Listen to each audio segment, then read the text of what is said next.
May I come in, sir? Please. Namaste, sir. Namaste, ma'am. Namaste, ma'am. Namaste, sir.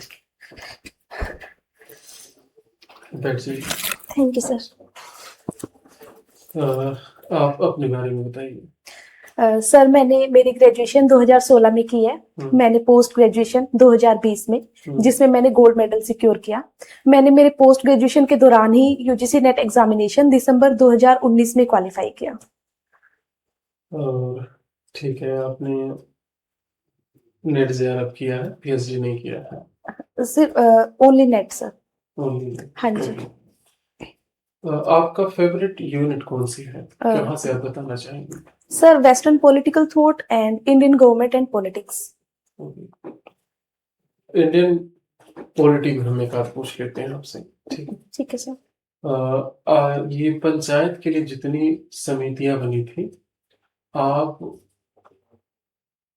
80 से लेके और 90 के बीच में जो समितियां बनी थी, 1980 से 1990 के बीच में, हाँ जी, उनको आप सन के साथ बता दीजिए, ईयर के साथ। Okay sir.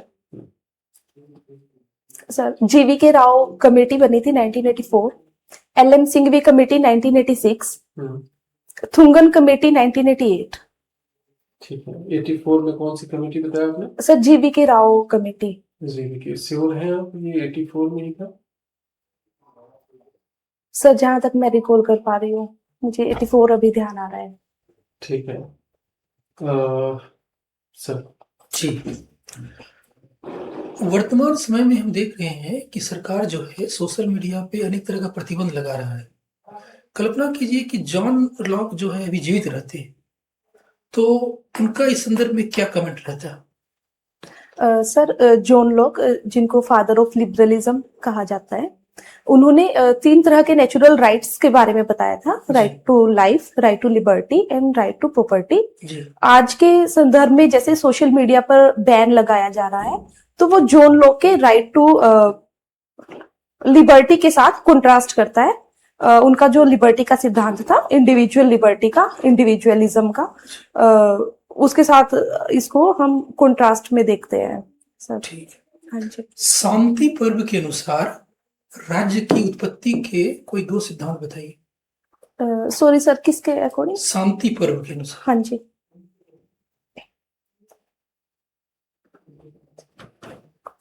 सॉरी सर, इस बारे में मैंने नहीं पढ़ा। कोई बात नहीं।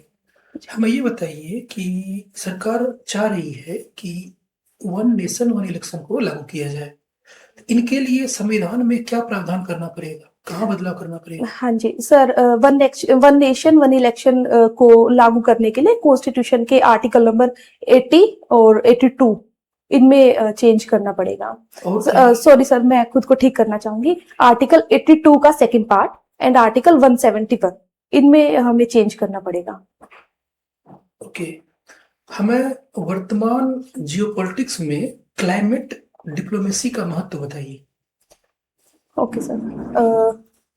जियोपॉलिटिक्स में सर क्लाइमेट डिप्लोमेसी एक महत्वपूर्ण अपने आप में भूमिका प्ले करती है, रोल प्ले करती है। सर जैसे जो क्लाइमेट है वो इंटरनेशनल चैलेंज है आज के समय में।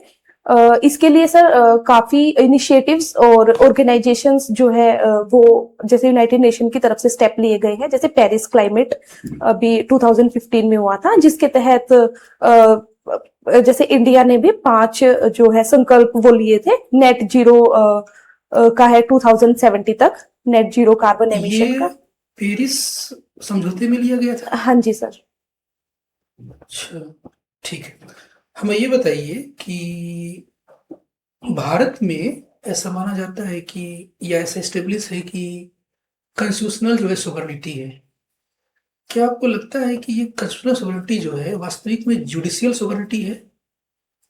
सर कॉन्स्टिट्यूशन के अकॉर्डिंग जुडिशियल को आर्टिकल नंबर 13 के अंडर जुडिशियल रिव्यू का प्रोविजन दिया गया है, जिसमें काम करते हुए सुप्रीम कोर्ट जो है अपने जजमेंट्स देते हैं। तो हालांकि कॉन्स्टिट्यूशनल सोवेरेनिटी, कॉन्स्टिट्यूशन ही सुप्रीम है हमारे देश में। जो सुप्रीम कोर्ट की या जुडिशरी जो इसके तहत अपने जजमेंट्स देते हैं वो अपनी पावर आर्टिकल नंबर 13 से जुडिशियल रिव्यू और आर्टिकल नंबर 226 से हाई कोर्ट अपनी पावर लेते हैं जुडिशियल रिव्यू की। और जैसे सर रिट्स वगैरह जो है लगाते हैं, तो ठीक। आर्टिकल संविधान से ही अपनी पावर ये लेते हैं। वैसे कॉन्स्टिट्यूशन इज सुप्रीम। ठीक है। नेवर फर्स्ट हुड का जो हमारा पॉलिसी है उसके अंतर्गत बांग्लादेश में क्या हो रहा है आपको दिख रहा है? आपको लगता है कि सार्क को फिर से रिवाइव करने की आवश्यकता है? सर सार्क जो है वो जो इंडिया के नेबर कंट्रीज है, पाकिस्तान, पाकिस्तान, बांग्लादेश, नेपाल, भूटान, मालदीव्स, ये सार्क में मेंबर्स है। जैसे जो सार्क का जो मेन मोटिव था वो यही था, जो हमारे आसपास के नेबर कंट्रीज है उनके इंटरनल जो अफेयर्स है उनमें इंटरफेरेंस ना करना और रीजनल सिक्योरिटी, इकोनॉमिक सिक्योरिटी, इन पे काम करना। अगर हम सार्क को दोबारा रिवाइवल करने की बात करते हैं तो इसमें इन कंट्रीज के साथ जो नेगोशिएशन है वो अभी जिस तरह से जो सिचुएशंस है हमारे नेबरहुड के साथ, अभी वो पॉसिबल नहीं दिखाई दे रहा, क्योंकि पाकिस्तान के साथ हमारे काफी होस्टाइल रिलेशंस है, बांग्लादेश के साथ भी और नेपाल के साथ भी स्थिति अभी उतनी अच्छी नहीं है कि अभी जो डिप्लोमेटिक जो नेगोशिएशंस है उनको पीसफुली कंडक्ट कराया जा सके। ठीक है। संविधान के किसी 2 आर्टिकल के माध्यम से ये प्रमाणित कीजिए कि राष्ट्रपति जो है रबर स्टाम्प नहीं है। Okay sir.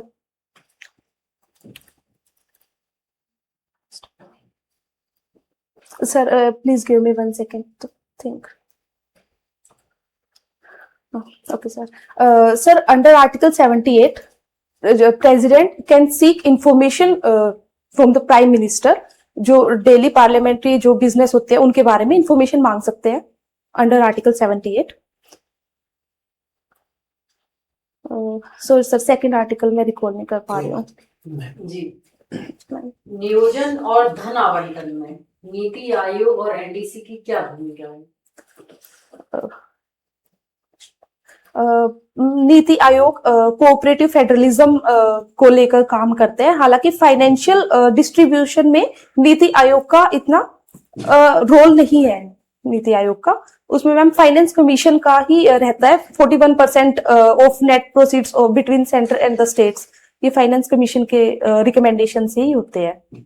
हालांकि फाइनेंस कमीशन जो है एक एडवाइजरी बॉडी है, उसको मानना ना मानना सेंट्रल गवर्नमेंट के हाथ में होता है। अल्पसंख्यक आयोग के बारे में कुछ बताइए। इसमें नेशनल कमीशन फॉर माइनॉरिटी एक स्टैट्यूटरी बॉडी है और मैम ये माइनॉरिटीज के इंटरेस्ट को लेकर जैसे काम करते हैं, जैसे linguistic minority, regional minority, religional minority, इनके इंटरेस्ट के लिए काम। एकात्म मानववाद क्या है, किसका है? मैम ये दीनदयाल उपाध्याय जी की फिलोसफी है। इसमें वो ह्यूमन के 4-fold डेवलपमेंट की बात करते हैं, जिसमें spiritual development, spiritual intellectual development, religional development and sorry ma'am fourth मैं रिकॉल नहीं कर पा रही हूँ। आप जिस टॉपिक में कंफर्टेबल है हमें बोल सकते हैं। Okay sir, thank you sir.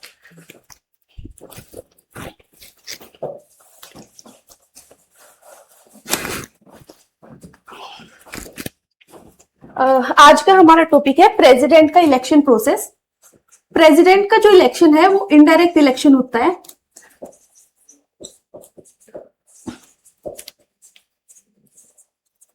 हमारे देश में प्रेसिडेंट एक इलेक्टोरल कॉलेज के थ्रू इलेक्ट किए जाते हैं। इस इलेक्टोरल कॉलेज के कौन कौन मेंबर्स होते हैं हम अभी ये देखते हैं। इसमें सबसे पहले सारे इलेक्टेड एमएलएज जितने भी स्टेट्स है, जितने भी हमारे यूनियन टेरिटरीज है जिनके पास अपनी कॉन्स्टिट्यूएंट असेंबली है, उनके एमएलएज। हालांकि जो स्टेट लेजिस्लेटिव काउंसिल्स होती है उनके जो मेंबर्स होते हैं वो इसमें इंक्लूड नहीं होते। इसके अलावा all elected MPs of parliament, nominated MPs इसके मेंबर नहीं होते। इसके बाद जो हमारे एमपीज और एमएलएज होते हैं इनके वोट की एक वैल्यू होती है। बस एक क्वेश्चन का हमें आंसर दीजिए कि हरियाणा के एक एमएलए की वोट कितनी होती है? सर 112। और किस स्टेट में सबसे ज्यादा नंबर है? Sir UP 208। और सबसे कम? सर सिक्किम। कितना है? सर ये सर मैं रिकॉल नहीं कर पा रही, मैंने पढ़ा है बट आप इसे इरेज करके हमें जो है सुप्रीम कोर्ट पढ़ाएंगे। Okay sir.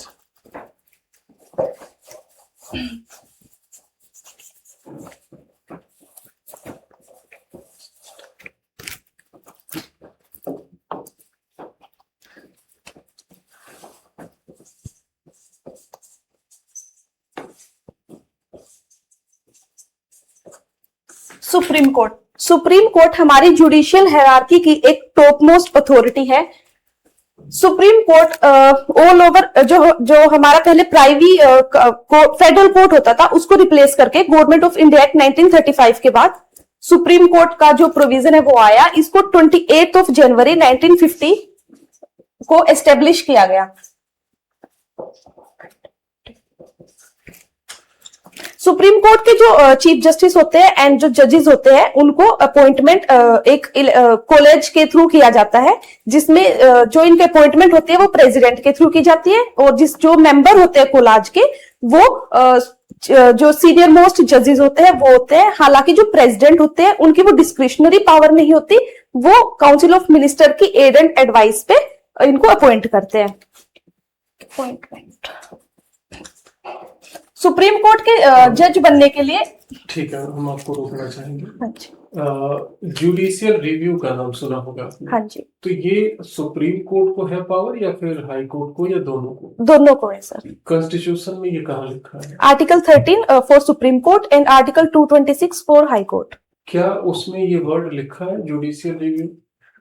सर वहां पर ये एक्सप्लिसिटली है सर, वहां पर ये मेंशन है कि जो एग्जीक्यूटिव या फिर लेजिस्लेटिव के द्वारा कोई एक्ट अगर लाया जाता है तो उनका जैसे वो फंडामेंटल राइट्स को अगर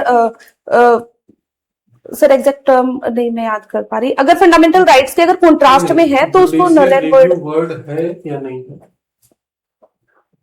सॉरी सर, इस बारे में देखना पड़ेगा ठीक मुझे। है, आप हाँ जी, देखिए। Thank you sir. Sir black board रब कर। हाँ, कर दीजिए।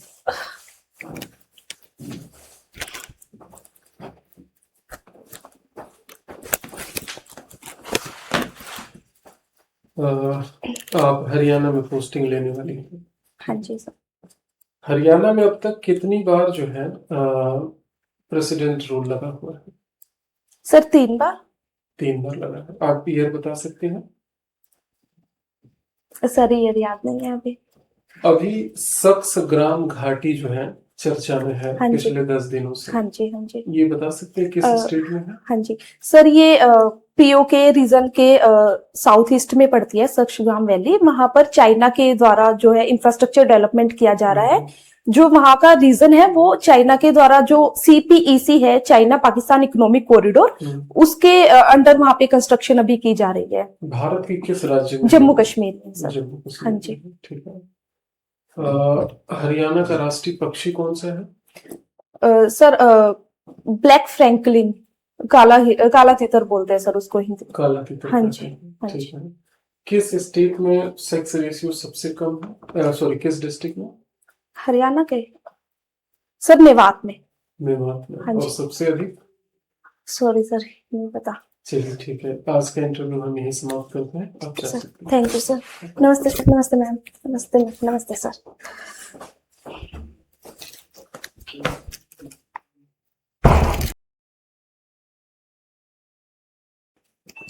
नहीं सर। प्लीज।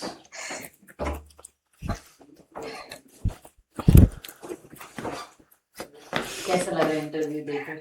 अच्छा लगा मैम। और दूसरी बार परमिशन की जरूरत नहीं है। आप बैठ में- सर चलिए कोई नहीं। देखिए, दिल खुश कर दिया आपने। जो पहले में हमें लगा था कि लग रहा है कि 2-3 में सुधार नहीं हो पाएगा, वो आपने जबरदस्त सुधार किया है।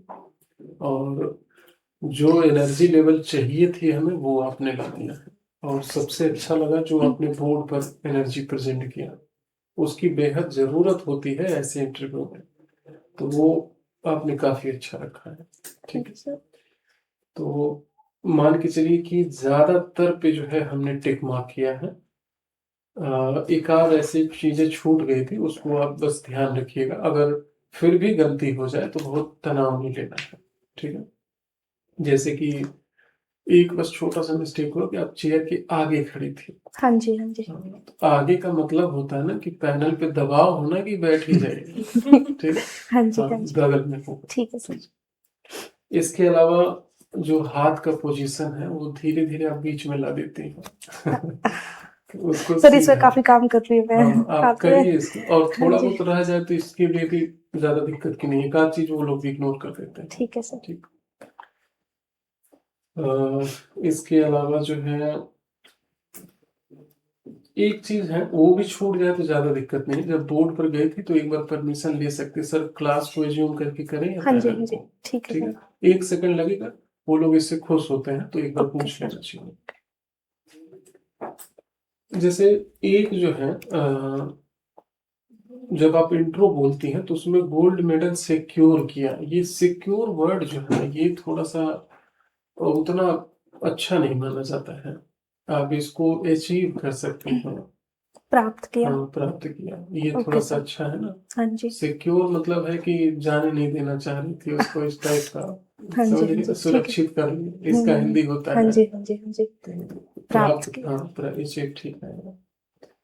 गलत जैसे बोलने से थोड़ा सा परहेज करिएगा। जैसे जीवीके वाले में थोड़ा सा जो है ना, आप खुद भी डाउट थी ऐसे 84 है कि 85 हाँ है। जी, हाँ जी। ठीक है, तो 85 है ये बेसिकली। 85 okay sir. बाकी क्वेश्चन टेकल आप अच्छा कर रहे हैं। प्रेसिडेंट हमने जब चेंज किया तो थोड़ा सा बस अंतर रहा हाँ जी, आपके अपने सेलेक्ट होने में और हाँ जी, हमारे देने में। हाँ जी। तो फिर भी चल जाएगा उतना, आपने आंसर अच्छा रखा टेकल किया। ठीक है, चलिए, कुछ जानना चाहेंगे आप? सर बस सब कुछ आपने बता ही दिया है। किस डेट को है आपका? सर 19 को है मॉर्निंग शिफ्ट कब आप में। जा रहे हैं? सर 18 को। 18 को। चलिए, फिर हाँ आप जी, घर पे प्रैक्टिस थोड़ा सा करते रहिएगा। हाँ जी, ठीक है, हाँ जी, हाँ जी। और मतलब ज्यादा से ज्यादा कॉन्फिडेंस कम होने मत दीजिएगा, क्योंकि यही गतिविधि वहां पर होगी, तो आप हाँ इसकी जी। प्रैक्टिस करते रहिएगा। ठीक है, ओके सर। और आप चाहे तो शाम में बात करिएगा, अगर जरूरत पड़ेगा तो परसों आप आइएगा, नहीं जरूरत पड़ता है तो आप सीधे इंटरव्यू दे दीजिएगा। ठीक है सर। सर वो थोड़ा मार्क्स का होता है, अगर 12.5 में से अगर मार्क्स तो देखिए अच्छा है, अगर आपने इसी तरह वहां पर प्रेजेंट कर दिया तो 8 8.5 नंबर तक मिल जाएंगे आपको। Okay sir. ठीक है, बस कॉन्फिडेंस ये बना के हाँ, रखिए, कॉन्फिडेंस बहुत बना अच्छा के कॉन्फिडेंस है। हाँ, ठीक है that is sir. Very very important for interview. हाँ जी। बहुत अच्छा कॉन्फिडेंस है। ठीक है सर। क्योंकि सर मेरे साथ थोड़ा सा एक ये इशू रहता है, जैसे जो बहुत ही ज्यादा बेसिक, जैसे मैम ने मुझसे पूछा था मानवता के हाँ, बारे में, हाँ, तो मुझे हिंदी में थोड़ा सा 1-2 सेकंड लगते हैं मुझे उस चीज को कोई बात नहीं, समझने में। उसमें कोई दिक्कत नहीं है। आप एक बार जो है ना सॉरी बोल करके उसको पूछ सकते हैं कि इसका क्या है। जैसे अगर मैं उनसे पूछूं सर से कि भाई इसका इंग्लिश में अगर बता सकते हैं तो उसका कोई नेगेटिव इम्पैक्ट तो नहीं होगा? नहीं नहीं, कोई नहीं, मतलब साथ में सॉरी होना चाहिए। हाँ जी, हाँ जी। तो फिर कोई दिक्कत नहीं है। ठीक है सर। ठीक है, हाँ, उसमें कोई दिक्कत नहीं है। और ठीक कुछ है इस सर। तरह? नहीं सर, इससे कुछ। चलिए, आप इसको ले लीजिए, और इसी ऊर्जा के साथ जो है हम लोग की तरफ से all the हम best सभी लोगों की आपको। तरफ से बहुत बहुत शुभकामनाएं थैंक यू, आपके लिए। Thank you sir. Thank you ma'am. और Thank you. मिठाई के साथ हम लोग मिलेंगे जरूर। हाँ जी, हाँ जी, जरूर हाँ, सर। ठीक है सर। ठीक है। ठीक है, thank you sir. Thank you. Most welcome. Thank you sir.